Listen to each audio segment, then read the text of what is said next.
এক দুপুরে গ্রামের এক ঘরে বারান্দায় বসে কাশছিলেন এক বৃদ্ধা মহিলা।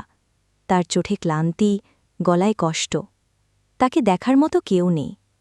ঠিক তখনই রাস্তা দিয়ে হেঁটে যাচ্ছিল এক পান্ডা আর একটি হলুদ বিড়াল। বৃদ্ধার কাশির শব্দেই তারা থেমে দাঁড়ায়।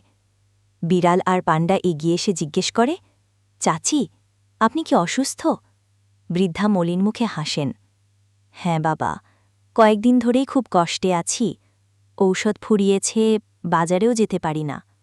পান্ডা সাথে সাথেই বলে, চাচি, আপনি চিন্তা করবেন না, আমরা আছি। বিড়াল আর পান্ডা একে অপরের দিকে তাকায়, তারপর দৌড়ে চলে যায়। বাজারের ভিড়ে দুই বন্ধু কিনছে চাল, ডাল, ফল আর কিছু জরুরি ঔষধ। তারপর তারা ফিরে আসে বৃদ্ধার ঘরে। হাঁপাতে হাঁপাতে ব্যাগ এগিয়ে দেয়। চাচি, এই নেন, ঔষধ আর খাবার আনলাম। বৃদ্ধা চোখে জল নিয়ে বলেন, আল্লাহ তোমাদের হেফাজত করুন।